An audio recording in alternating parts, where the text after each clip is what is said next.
Welcome into another episode of Talkin Grizz. I'm Kelcey. This is our off-season series where we're going to talk to media from around the league and discuss the draft, which is officially on November 18th. We got the final word. And so joining me today all the way from Sacramento is Jason Jones, the Sacramento Kings writer with The Athletic. Welcome. Hey, how are you doing? I'm so good. And yourself? I'm doing all right. What about month or so away from the draft, so at least we know when that's going to be now. We'll hope it stays that way. Start getting ready for that before everything else gets real crazy. Yeah. At least we have a date at this point, which is kind of nice. It's like bringing some sort of normalcy back into the NBA.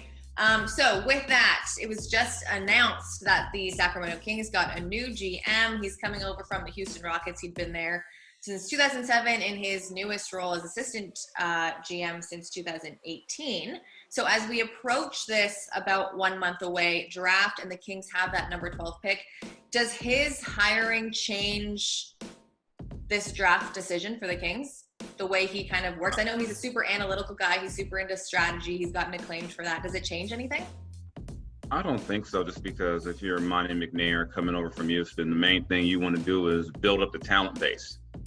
And I think the Kings are, especially when you're picking at 12, you really can't pick for need. You got to take the best player you can get. And I don't think that's going to change much of anything depending on the GM. And also because coming over, new GM, maybe new philosophy, new view of the roster, it's kind of hard to say that he would be, locked in on any one particular thing other than just building up the base of the talent. So I think they're going to go best player available no matter what. All right. So there is a few decisions he will have to make, though, right? I know De'Aaron Fox, I'm looking right now, is eligible for an extension. Bogdanovich will be a restricted free agent. A couple people, they're going to have their guaranteed contract if they're not waived before free agency. So when he comes in, what's the first thing he's got to focus on for this team? I think one of them, he's got to decide on De'Aaron Fox. He's the Kings' best player, but do you want to commit to that 5-year extension before you've even watched him, play in whatever system you want to see the Kings run? And you have to decide, is De'Aaron going to be that guy for us? Are we going to, commit to him now, or do we maybe wait a year and see where things are? He's got to figure out, does he want to re-sign Bogdanovich, because he already previous GM Vlade Divac's already committed a lot of money to Buddy Hield.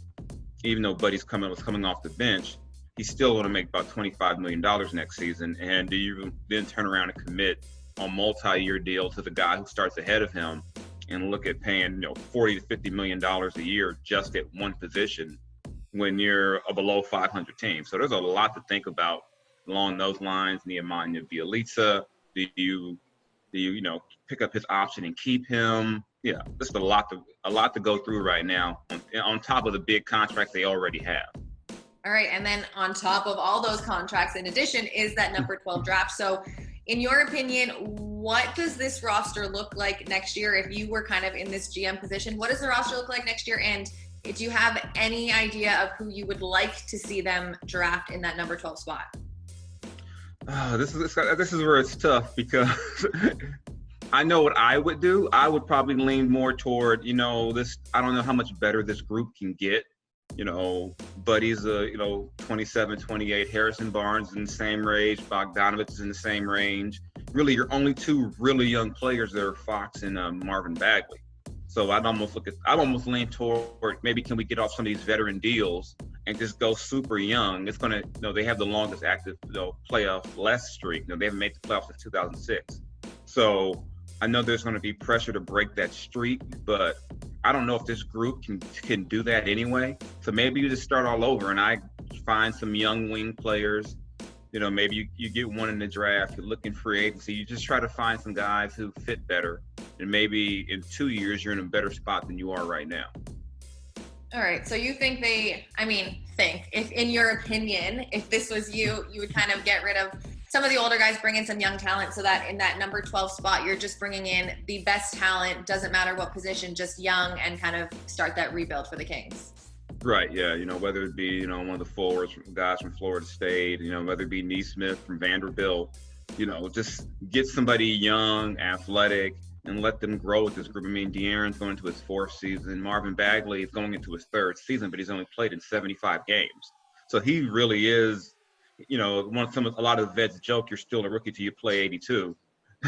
He won't play 82 till into his 3rd season. So he's a really young player still. So maybe you find another guy to go with them and to start building there. Because I don't know if you keep this group together, maybe they win, you know, in that 30, you know, based on an 82 game schedule, maybe they win 35 games, you know, and if you don't have those older guys, maybe you win 30. I don't know if it's going to be that big of a difference. Yeah. And really, like, what's the goal at the end of the day? Is the goal to win 30 games, or is the goal to make it, you know, into playoffs and further? So right. No, you bring up some really good points. This has been, I'm interested in the Kings' future because, like you said, there are so many decisions that will have to be made so soon. And with the new GM, he's got a tall task ahead of him. Oh, yeah. It's going to be a long, tough job. Mm-hmm. Jason, thank you so much for your time. Where can we find your work online? You can go to theathletic.com, and then I'm always tweeting all my stuff out, amongst other things, at Mr._Jason Jones, and also post my stuff on Instagram, Mr. Jones LBC.